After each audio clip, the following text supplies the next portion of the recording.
Pledge allegiance.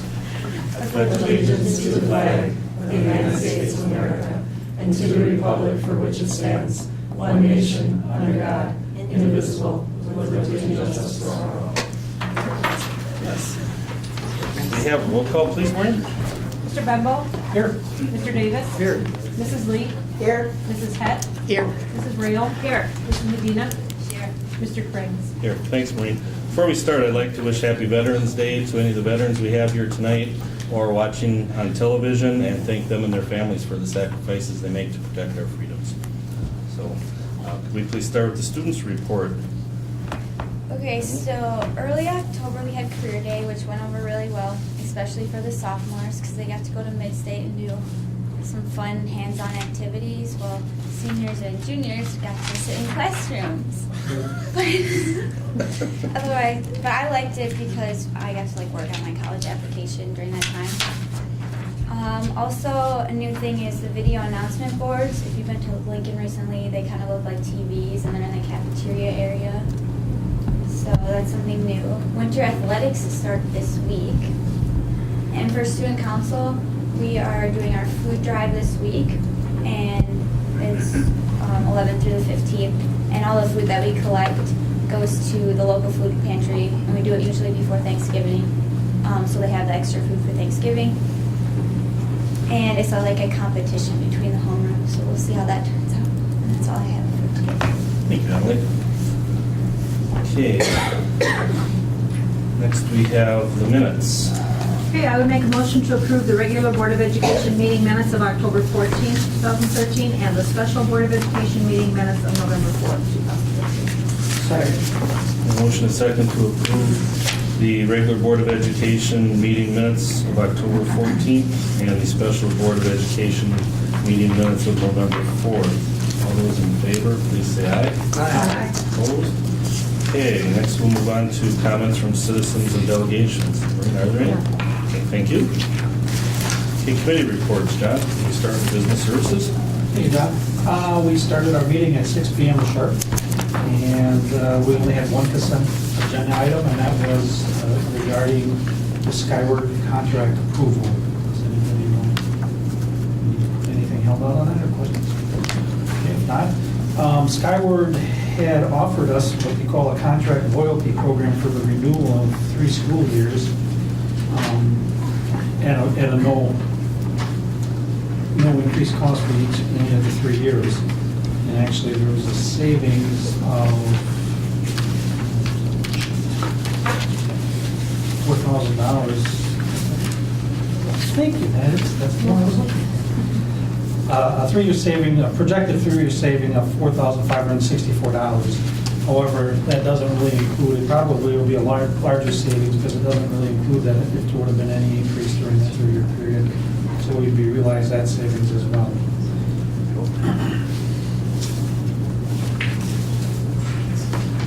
So,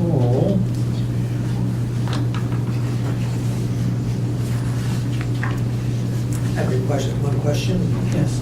I don't know if you can answer this, John, or anyone else, but do we know any bit now what we would have had to spend if the bill had not passed the legislature to allow us to keep? Do you know what it would have cost us had that not happened? And then we would have I don't have the number off the top of my head. I think we brought that to you last spring. And I can look that up again, because we had done some extensive calculations on what the training cost would be. I know without training, if it had gone infinite campus, just without the training, just getting things changed over was going to be probably close to $40,000. But that doesn't include any of the training that would have to take place. I think that the training piece was almost on. I think we were, in that neighborhood, but I can find that number for you again. I'm just in the ballpark. It's a lot of money. I can mention all of those things, and we would have to switch over to the companies. Right. John? Yes. This past week, I had an opportunity to talk to the president of Skyward for a short period of time, And first of all, he wanted to thank our district to be so supportive to help keep Skyward here. And that since then, they've hired 41 people, and 10% of them are veterans. He's making a conscientious effort to hire veterans. He's been to some seminars where people are ignoring our veterans, and he, being a veteran himself, has made that commitment. So I think, good things are already starting to come, and they're going to be breaking ground shortly in their new buildings. 15% of veterans are homeless. 15% of veterans are homeless. 15% of homeless are veterans. I don't go to a lot of veterans. It's all in the numbers, Larry. 15%. So I make a motion for the approval of the contract. Second. Okay, we have a motion and a second to approve the multi-year Skyward Contract Loyalty Program renewal for school years 2014-15, 2015-16, and 2016-17 at a cost of $38,554 per year. Could we please have a roll call on that, Marie? Mrs. Rail? Yes. Mrs. Head? Yes. Mr. Krings? Yes. Mrs. Medina? Yes. Mr. Bengel? Yes. Mrs. Lee? Yes. Mr. Davis? Yes. Thank you, Marie. And the balance of our meeting was some updates and reports. We had another donation from the community. The Rudolph Fire Department assisted in changing some lighting and harnesses at the football stadium. Ed had, again, written a thank you letter to them for their generous use of their ladder truck, is that correct? Their ladder truck, and their time to help do the electrical. We had a purchase update on copy paper. Good news is there was no increase in cost, so the cost was the same as the last contract. And then we had an update on the purchase of the virtual curriculum and services for Recharge School dissemination grant. So with that, I submit the balance of the minutes for approval. Okay, motion is second to approve the Business Service Committee meeting minutes of November 4th, 2013. All those in favor, please say aye. Aye. Opposed? Thank you, John.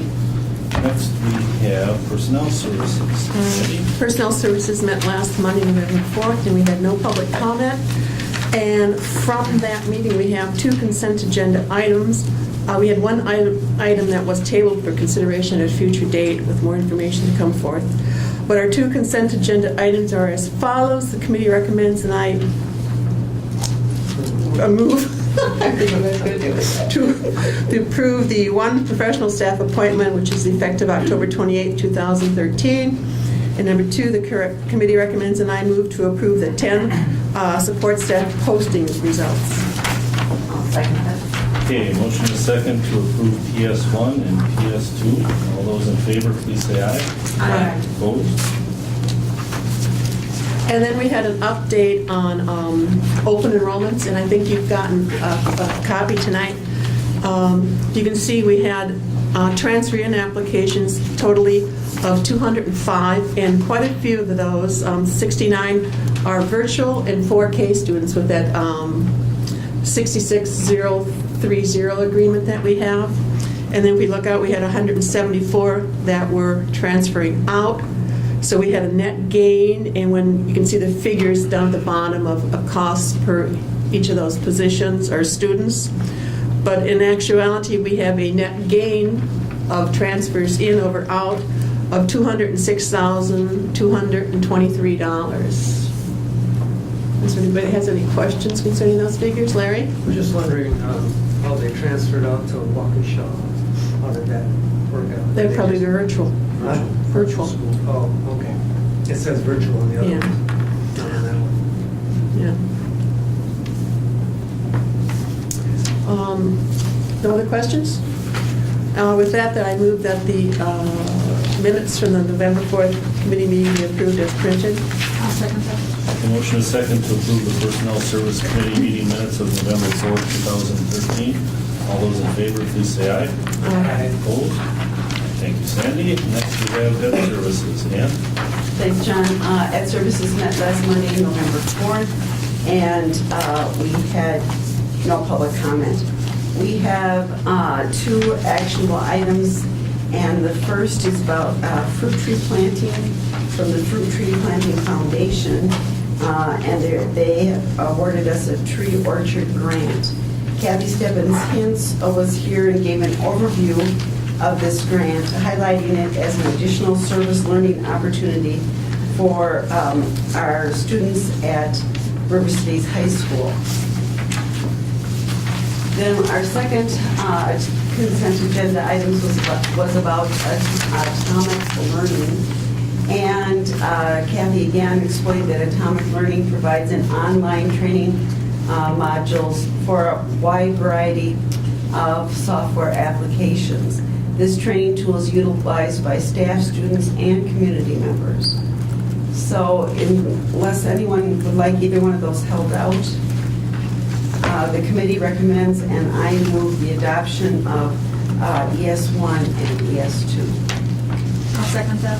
Okay, motion is second to approve Educational Service Committee agenda items 1 and 2. We please have roll call, Maureen. Mr. Davis? Hi. Mrs. Medina? Yes. Mrs. Head? Yes. Mrs. Lee? Yes. Mrs. Rayo? Yes. Mr. Crane? Yes. Mr. Bembel? Yes. Thank you, Maureen. Okay, then we moved on to updates, and our first update was about the Wellness Committee. And Julie Marie, who's our Director of Food Services, reviewed a report from the District Wellness Committee, and she noted that schools in the Wood County area are actively using locally grown produce. To date, over 8,000 pounds of locally grown produce has been purchased and served. The committee is involved in a variety of other health and wellness initiatives and will continue to meet and investigate ways to promote health and wellness to students and staff. Then we went on to River Cities High School Mid-State Technical College Great Lakes College Ready Grant. Kathy provided an overview of the grant program. Students from River Cities are able to take 2 introductory college courses, enabling them to earn 6 credits from Mid-State. The grant provides the cost of tuition and books, and this is the 3rd year of the program, and 20 students are enrolled.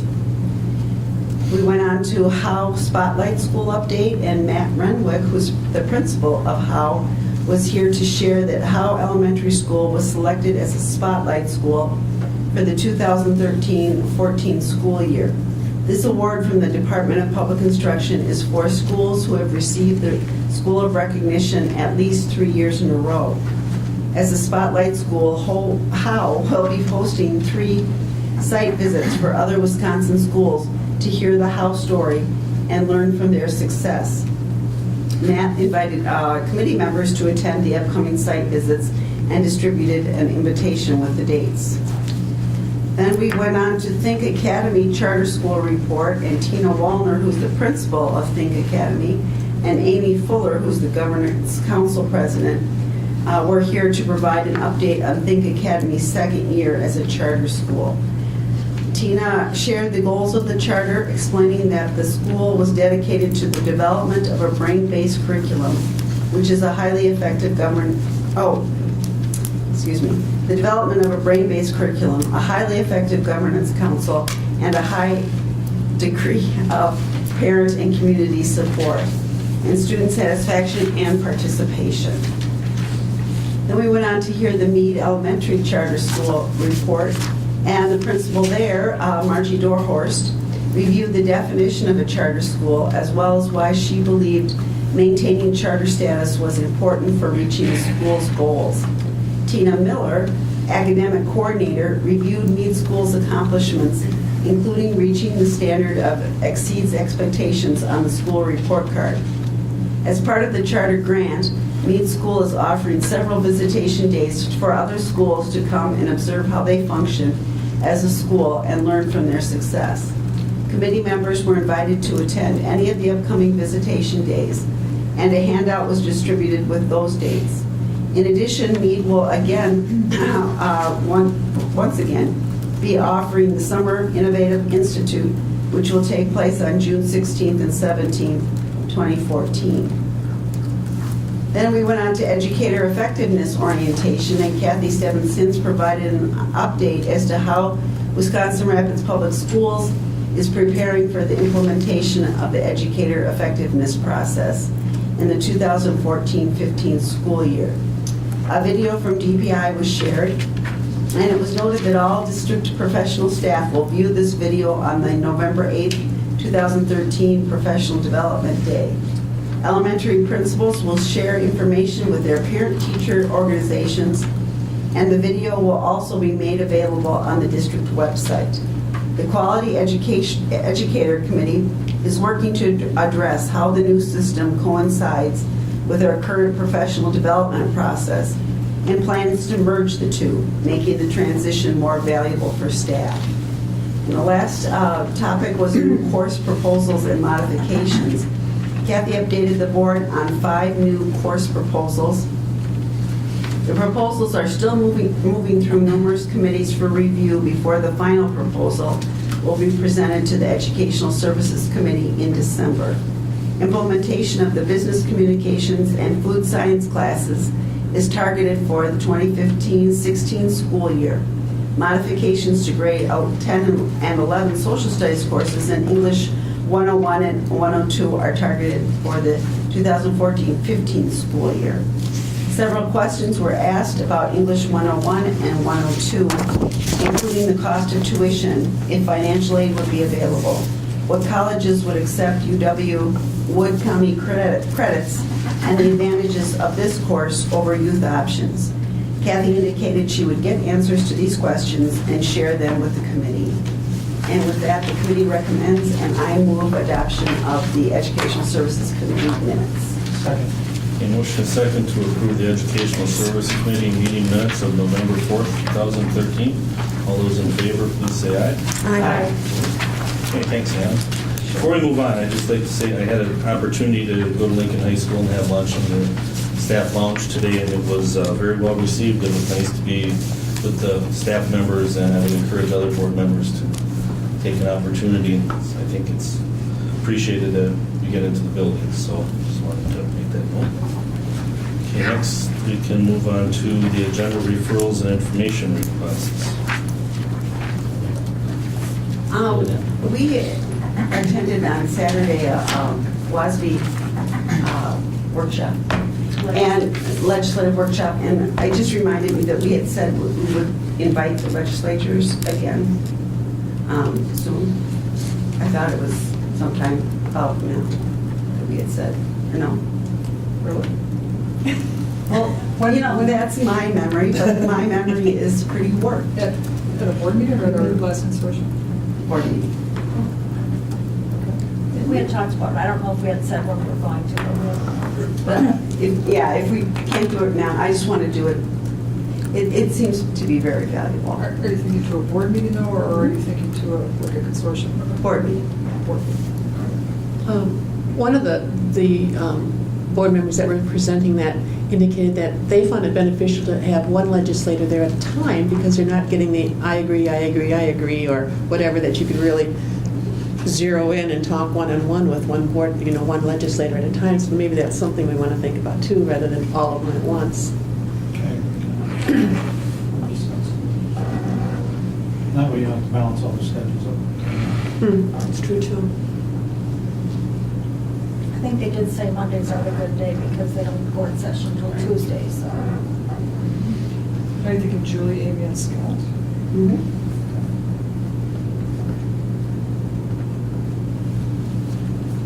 Else, anything? Yes, I would ask if we put on a future agenda to discuss like a new board member welcome, if we would have information put together in advance for any new board members. Maybe we could discuss if there would be board members interested in mentoring. Been reading some of the publications we get how other districts do that. It seems like it might be a good thing to have in advance.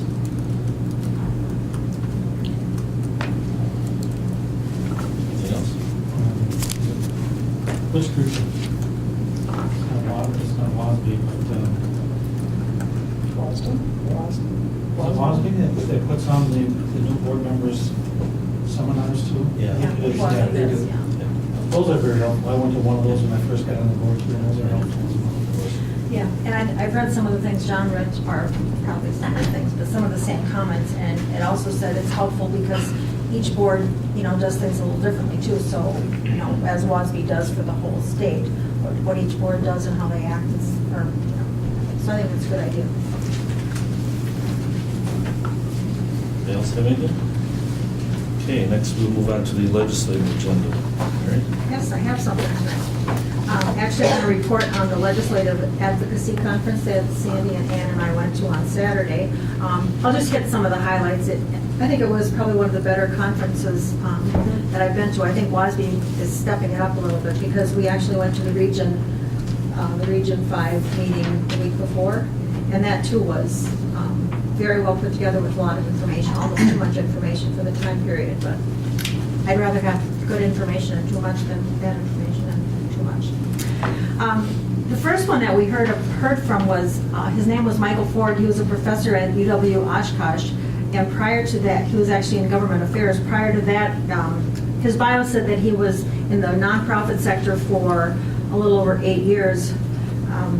Very young man for everything that he had done, but his nonprofit sector job was working to promoting private school vouchers. So when he started the presentation, we thought, wow, we're going to hear somebody who's, but what he actually did, his presentation actually showed history of the Milwaukee Public School vouchers and how he actually made a 180 by the time he got out of that job. And some of the things that he perceived or that he saw was, he said the statewide voucher was, he thought, the most controversial change in the budget, but yet it probably had the least effect right now because 80% of those students were already in private schools. He believes that more impact is going to be on the districts with the proposed tuition tax credit. He thinks that's where that's going to hit people. He said charter expansion could have a significant impact on the tax levy. The impact will increase as programs expand. He also said that the study that was done with the Milwaukee Public Schools showed little or no academic difference between choice and public schools. It didn't improve or decrease the academic performance. He thought it was really important for school districts to show the public where our local tax money is going and document the percentage of our tax levy that goes to fund independent charter schools, show the revenue limit impact of students switching. And in his conclusion, he stated that the Milwaukee experience demonstrates the statewide voucher expansion and any future independent charter expansion is of little educational merit in his views. The early experience of the statewide voucher program demonstrates it's primarily a new subsidy to low-income private school students. Recent budget actions demonstrate a significant policy shift away from local control towards state support of non-district students. He was very interesting. Was he a reading professor in Oshkosh? Is that the same Michael He teaches Ford? public sector budgeting and quantitative methods in UW Masters. It doesn't sound like It wasn't, no, it wasn't Oh, okay. Ford. No, he was a man. There were 2 Michael Fords out there. Though. Oh. He made a lot of good points. He had a long presentation, so. Maybe he's junior. Well, I think he's 31. so. He's 31. He is junior then. Okay. And then we had another presentation on meeting challenges of the new competitive environment, new perspectives with community engagement, and that was kind of interesting. It was 2 school districts, Beloit and Green Bay. Beloit had a communications coordinator and their district administrator there, and then Green Bay had the school board member, and they had their own legal counsel. So they had a lot more people working and doing what we should do. But I found it interesting that we do a lot of things that some of these districts do. We just do it with less people. So thank you, Colleen and staff, because we're there. But they did say it was critical that school districts should work together, and they actually said surrounding school districts too. They thought it was really important to get together and do things together as a group because there's, something in numbers. They said that the board should be active. The school board should be active. We should be knowing what's going on with legislation. Invite legislators individually in to meet with the board. One thing they also said that I thought was interesting, that you should, now maybe it could have been another group, but when our legislators have meetings in their district, board members should go to those. And I guess I never really thought about that, but it would be a good place for us to show up one-on-one and see what they're doing or talk to them at that point. So I thought that was good. They did say that we should foster partnerships with our business community, and we're doing that. They also said we should always tell the truth and be honest, because if we make a mistake and we say that we were just incorrect, it's a lot better than trying to cover up things. So I don't know who tries to cover it up, I don't. And they also said vouchers should not be a partisan issue like it is. They said school funding, in schools should really be no Democrats, no Republicans. And actually, our presentation from we had Senator Luther Olson and Representative Castell both did come, and that was, I thought, probably one of the best presentations I heard from two of the legislators. They were pretty open and honest. Some of the things they asked, they talked about. They asked them what the key issues facing K-12 education, what they thought they would be in the next 5 to 10 years. Increased percent of poverty, they both said. They thought that was going to have a real big impact. The English language learners, the making of legislature, depending on which way that goes, is going to. And then the Representative Castell, his main one was the quality of the educators. He thinks we really need to make sure we have quality educators so they can bring that level of skill to the classroom. When they were asked about the voucher expansion, what it will look like,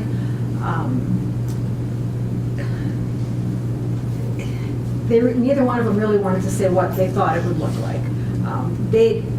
Castell didn't think it was going to go as far as it did, and they think that if the cap is, or they think the cap will be removed if it stays in, because they said that they just don't think that it's going to just be capped. It will eventually go over the state. But how we're going to fund it, they don't know. Accountability, they believe that there should be a simpler measure, that we should be able to do that, and they think that it will be done in this session, but that remains to be seen. The Common Core they talked about, they both believed we should stay the course. They said it was good. I think the comment was it's good stuff. It puts Wisconsin in a better place. So that was good to hear. And we did also have a presentation, a panel discussion with Baraboo, Eau Claire, and Prairie du Chien board members, and what they're doing, how they're advocating with the legislators. And it's pretty much the same thing. That's what we're doing. Customize your questions when you're talking to your legislators. Tell them specifically how it's going to affect your district. And they did say that if we ever write a resolution or send something to our legislators, if we would also send that to WASB so they know, so when they go and lobby the Capitol, they can say, well, this is what Wisconsin Rapids, this is how it affects. Did you hear that? Because we sent them something. So I thought it was a real beneficial. I just want to add, our legislators said the vouchers is going to establish a two-tier educational system, and we cannot afford a one educational system at this point in time, and that we have all the outside money for vouchers coming from out of state, and they're influencing all our legislators. And what they're saying is, to me, is, well, I'd like to vote for it, but money talks, and it's not the money coming from within the state. So I think that's really scary. And the other thing they talked about when we talked about accountability, they said in I believe the July 9, 2011 Journal Sentinel, they published a letter that said the vouchers agreed to all this accountability, that this was agreed upon at that date, and now we're backing off of that they don't want it.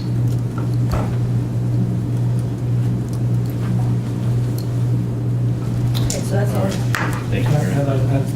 One other thing that I would think and hope that they start doing, they talk about quality educators. I think the other part of it is that there are a lot of quality educators out here.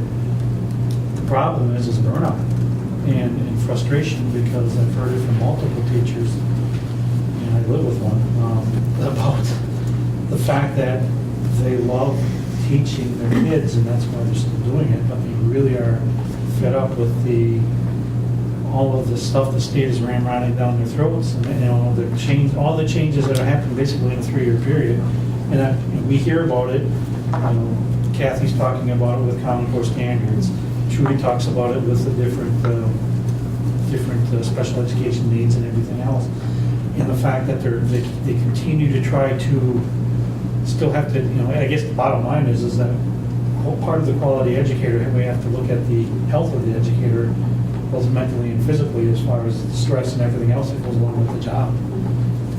is the way it is going, because it's basically every time we have a budget cut, we're trying to still teach the same quality education, but with less people.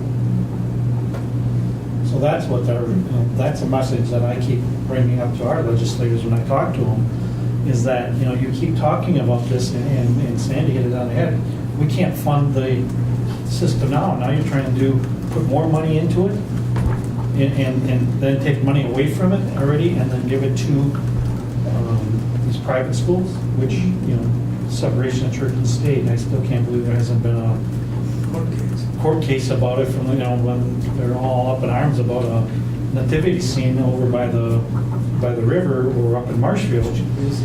But where are those people when they're talking about giving all this money to Catholic schools, Lutheran schools, all of the secular schools? I mean, and the accountability piece of it is missing. The fact that if you're taking public tax dollars, you got to follow the same rules that everybody else has to. Otherwise, you don't deserve that money, or shouldn't get that money if you can't follow the same rules. Another thing that was interesting, one of the larger school districts that presented it was Green Bay. They said you have to listen to what the legislators are saying, because one of them on public radio, a public radio show, indicated that one of the school districts had a 40% graduation rate, which was completely in error. They were like the 80s, 90s. And, called her on it, but there was, never any apology for it. Here it's on public radio, and, we need to ask them, where are you getting your figures if they are in fact incorrect? But we have to watch to make sure that they have the correct information. Well, one other part with that is that when we went down to the school boards at the Capitol, and when we were actually talking to our legislators about some of the things that we were discussing that were in the budget, they had no idea some of that stuff was in the budget, which is frightening, to say the least, that they're out there voting on stuff that they have no idea what's in that bill or what they were voting on. Very important that we keep their ear, at least let them know what's in there before they at least have to look at it. Well, and I think that was one of the main things is maintain a relationship with them. And, even if you don't agree with what they are how they vote, at least you still have a cordial relationship with them. And I think inviting them to a board meeting is a good way to do it, because we don't have to, it's not like we have to do a lot of preparation, we don't have to do anything extra, they just come to the board meeting, where, they can take part in our meeting and speak to us a little bit. Yeah. Okay. Move on to the bills. Okay, I would make a motion that the receipts be noted and the bills be paid as printed. Okay, motion is second that the receipts be noted and bills paid.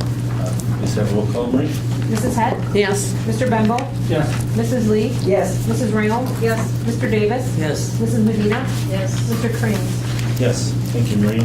Next, we move on to new business. Item A, action to approve early retirement request for support staff employee. Okay. As Mrs. had noted during review of the minutes from last week's Personnel Services Committee meeting, she noted that there was one item that was tabled for a future meeting. We did bring that request forward to this meeting as part of new business. We did have an early retirement request for Susan Clark. In the meeting agenda for the committee last week, it was incorrectly listed as a resignation request, and it should have been listed as an early retirement request. Susan does qualify based upon the current allowance for early retirement benefits. What is a little bit unique with this request is her husband, Joe Clark, is a retired teacher from the district, and Susan just wanted to specify within her retirement request that she and Joe continue to maintain the health benefit that was approved for him based upon his early retirement within the teachers group, which was back after the close of the 2011 school year. So Susan is requesting for early retirement effective December 23rd. That would put her last work day the Friday before winter break. And the administration is recommending approval of that early retirement request. Ryan, just for the record, it's Suzanne. Oh, sorry. Yeah. Thank you. Okay, if there's no Need a question. motion? I'll make a motion to approve the Early retirement request of Suzanne Clark, effective December 23rd, 2013. Second. Motion and second to approve the early retirement request, Suzanne Clark. Retirement date of December 23rd, 2013. All those in favor, please say aye. Aye. Opposed? Okay, thank you. Next, we have discussion and action to approve revisions to office clerical and aid support staff employee handbooks. For this item, it is the pink handout that you received in your packet. The administration is recommending approval of a few amendments, or I should say adjustments to the Appendix A that would go with the clerical handbook that was approved a few months ago. While we were working on, which is the next item on the agenda, the food service handbook, the group that worked on that did some review of other handbooks for other groups, and there was most similarity between the clerical handbook as to what we were working and putting together for food service. During that review, I realized that there was one specific error that was listed in this appendix that really should be addressed immediately for an adjustment. The one item in particular that really needed to be edited is it's the very last line on page 2 of this pink handout. If you were to read through the italicized section that is earmarking or denoting a change in health benefit effective July 1 of 2014, the last sentence that was included in that paragraph really is contradictory to what the beginning portion states, quite contradictory. So we really felt it was important to bring this document forward, if nothing else, just to get that one sentence removed from the approved Appendix A for this handbook. As long as we were going to come forward and ask for the update and the approval on that change, there are a few other minor editorial changes that we thought we might as well bring those through as well. So if you look at the same page directly above, you'll see a few lines that we're recommending that we strike out. The reason for that being, once we do begin with the change on July 1, there really is no need to make those specified. It's more wordy than we need in those first two paragraphs with the regular full-time reference. And then the last line that is struck out really is not necessary, because once we go into full implementation of the Healthcare Reform Act, there are prescribed measurement procedures we have to go through, and that line is really irrelevant.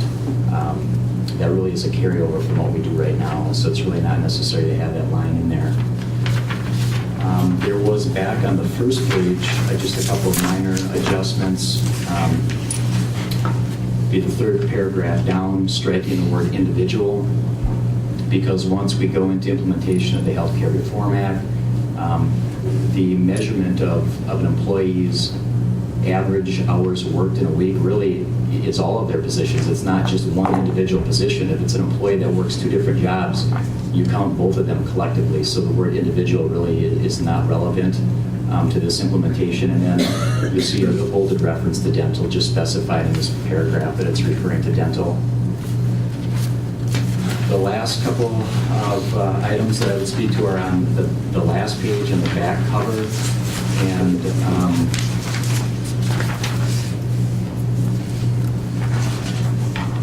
actually, before going, if we go back to the first paragraph that I was speaking to in the bottom of page 2, there were also a few just editorial adjustments to get those italicized paragraphs similar. Striking the word greater and going with more per week to have that same consistent verbiage in each one of these paragraphs. And then again, plugging in the word health insurance in front of insurance there, just to specify that paragraph was under the subsection for health insurance. And then the last page would be, again, just trying to make each one of these italicized paragraphs similar to the others. So the wording, striking out the words at least and going with that 30 hours or more per week. And the last sentence, just including that similar to the paragraphs from the previous pages that I was just speaking to.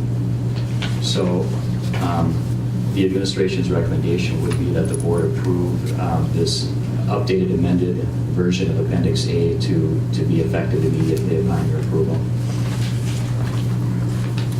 Any questions? Discussion? Not hearing any questions, I will make a motion to approve the revisions presented at this meeting for the Appendix A. Second. Okay, there's a motion and a second to approve revisions to the office clerical and aid employee handbook that are listed in Appendix A, effective immediately upon approval. All those in favor, please say aye. Aye. Opposed? Thanks, Ryan. Next, item C, discussion and action to approve food service employee handbook. All right, the next item under new business is the whole handbook for the food service group. This is the packet with the yellow cover.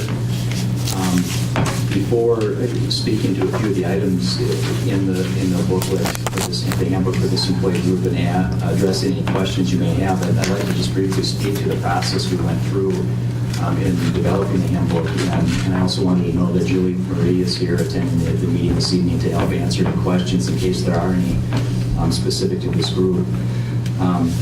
A team was put together to draft this handbook, which included myself, Mr. Wyden.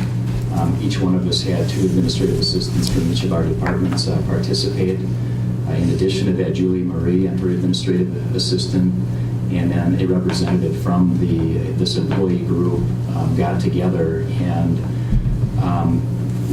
drafted the handbook that you see before you. Again, much of what is in here, we were able to build off of the content of handbooks that have already been approved. We had 2 meetings over the course of the month of October. It came together actually pretty quickly between 2 face-to-face meetings and some electronic communication with documents out there for the entire group to review.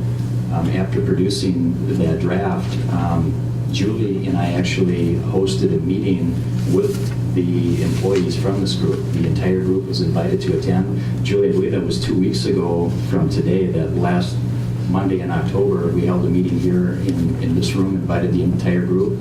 I think most of those employees attended, maybe all but 5 or 6. Does that sound right, Julie? Yeah, that's correct. There were maybe 5 or 6 missing, that's all.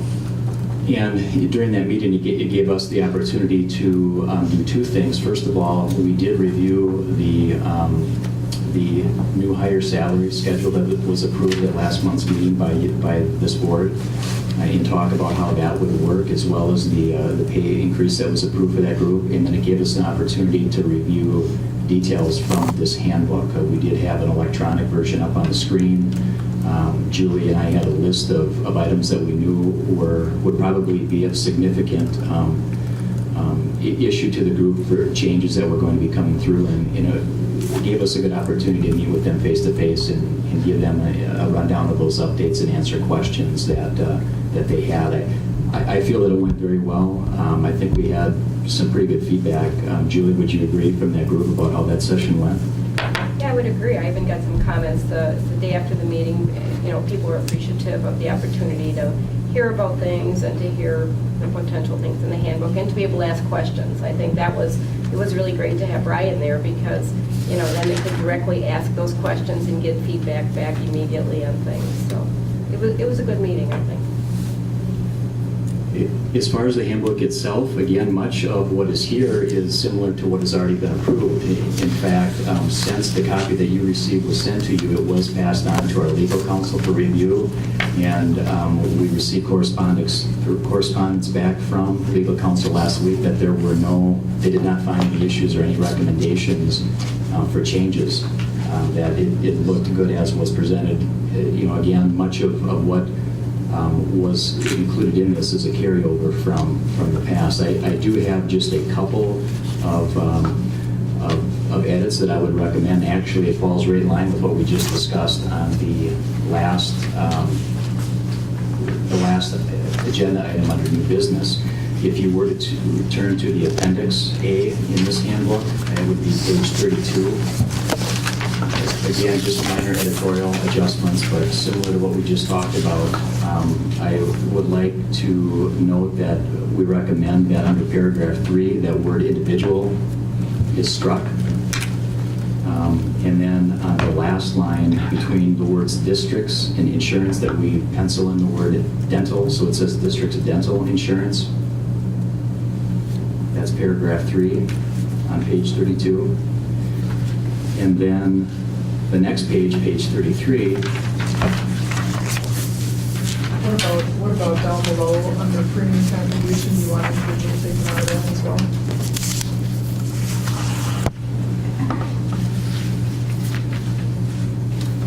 Page 32. Bottom paragraph. yes. Okay.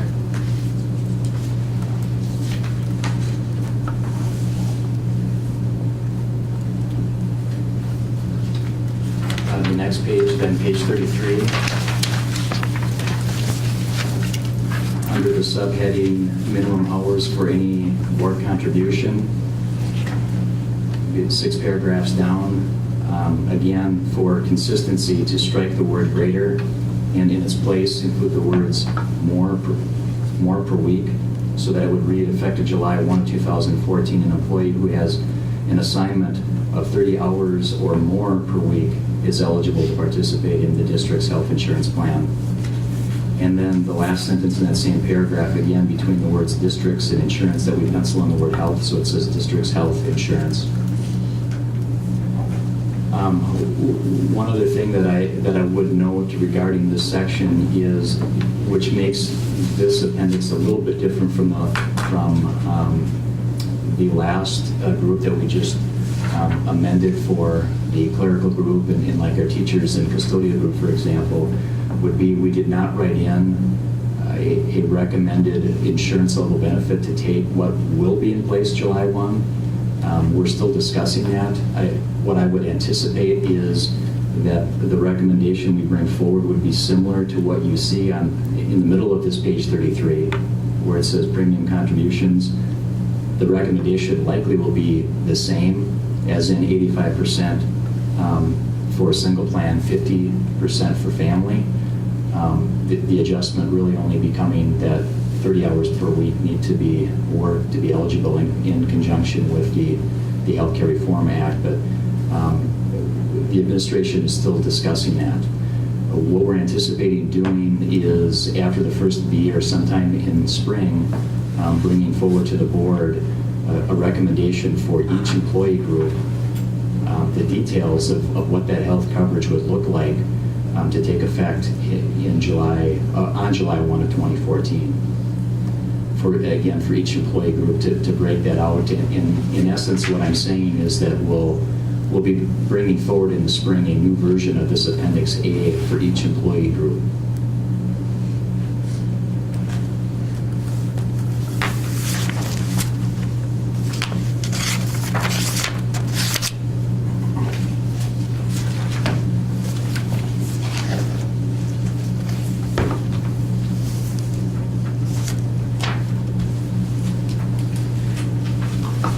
Question. We probably answered it before, but I can't remember it.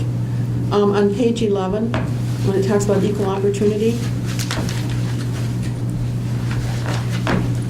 at the very bottom about no person may be discriminated against by reason of arrest record or conviction record. So no matter what the conviction was, we can't have any.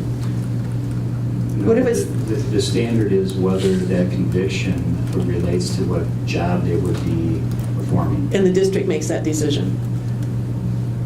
When we conduct if something comes up during the background check process of considering somebody for employment, when things come up on record, we do review that with the candidate when necessary.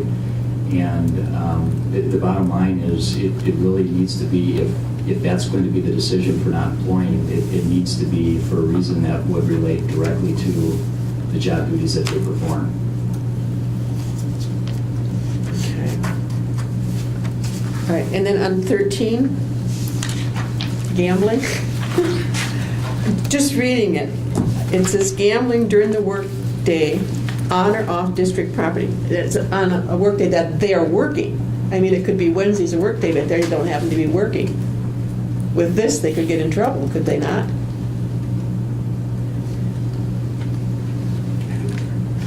So the question is, Well, the what are we question reading specifying right- during their workday or during their work? Well, whatever, I'm on vacation for a week, and Wednesday's a work day, but I happen to be at the casino. Reading it this way, I could technically be in trouble. I think you have to somehow indicate it's a day that you should be working, or you're supposed to be working, or something. It just leaves it, in my opinion.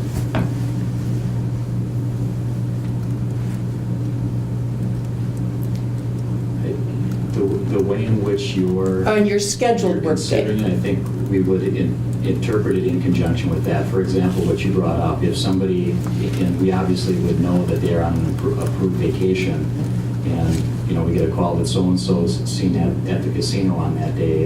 If it's a day that they're off, they're approved off of work for like vacation, that is not something that we would be pursuing for concern or for disciplinary reasons. It just- If we want to consider being more explicit in the wording on that, that's something that... Just that on your could be scheduled considered. work day, maybe. Or during the employee's scheduled. Yeah, something like that. Work I just- scheduled, their scheduled work time. Yeah, or something like that. I just, You say gambling during the employee's scheduled workday. Yeah. mhm.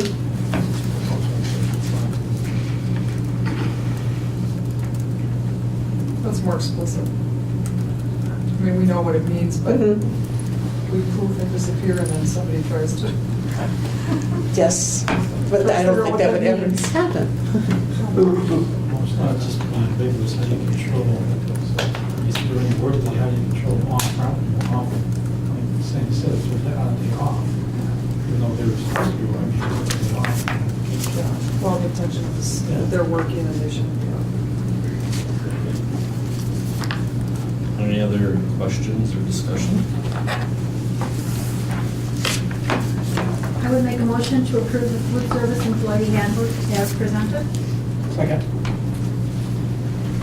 Okay, there's a motion and a second to approve the food service employee handbook as presented tonight.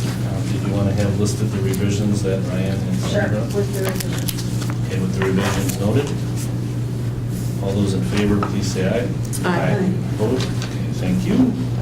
Next, we have presentation of district other employee benefit report. Annually, we're required to, the district is required to receive a report on the other post-employment benefits fund. And we did this a year ago. Let's see, there's a number of things we have to cover. One, we began the year with $1,254.85 in the fund. Throughout the year, the investments declined, and in May, I actually changed the investment, and it continued to decline through the end of June. So the total decline for the year was $95,450. It dropped to $906,804.66. Since June, the new investment has increased through the end of October, a week ago. It had increased $73,582. So it's down $21,867 since last year. I'm expecting this the modified investment to continue to grow. Well, and where he pulled the investment dollars from has continued to plummet, so it was a good move on Dan's part. The investments that we were in have continued to drop through October of this year. Let's see.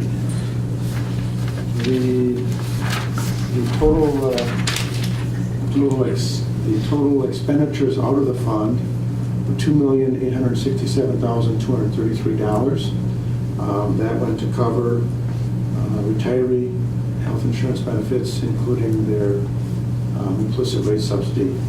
And I believe I explained that a little bit before to the board. The implicit rate subsidy is the calculation that's made of the additional cost that the health insurance would be for individuals of that age if they were to get the insurance on their own rather than get it through our group plan. and that needs to be charged to the fund. The total contributions by the district to the fund was a total of $3,061,504. Of that, $171,209 came from the individuals. That was their contribution for a total, that was for a district contribution of $2,890,295.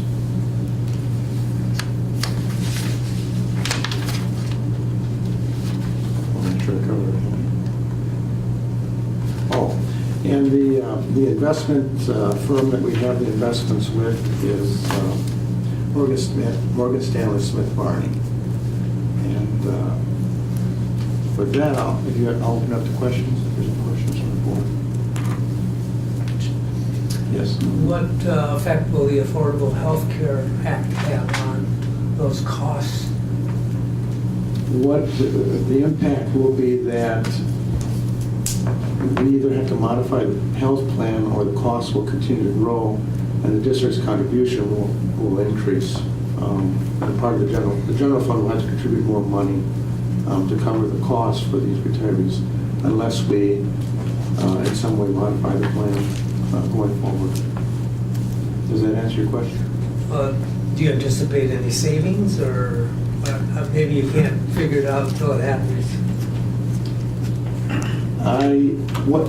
I anticipate that the total cost will continue to decline as older retirees that reach age 65 drop off. They had a richer benefit plan than the newer employees that are getting into this. The employees from 2 years ago and last year. The board modified the total benefit for those retirees. So at some point, these costs should drop because of that factor. As far as the Affordable Care Act, though, in relation to retirees, we're not certain what effect that's going to have because they're really just hitting us on active employees. And I don't know what decisions have been made regarding retirees at this point in time. So it's hard for us to know. It may be considered discriminatory if you give a different benefit to people. So there may be a modification in how that benefit is given. But They retired with the understanding they would have the same plan as the active employees. And so at this point, we're offering them the same insurance plan as the active employees. That plan will be modified, the active employees plan will be modified by the Health Care Act. And those same modifications will carry through to the retirees. But how that Health Care Act actually affects the retirees, yeah, I don't know.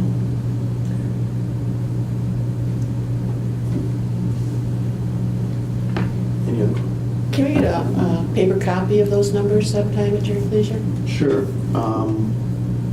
I'll have it mailed out to you. Okay, just in the next mailing's fine. Yeah. Okay. Any other questions for Dan?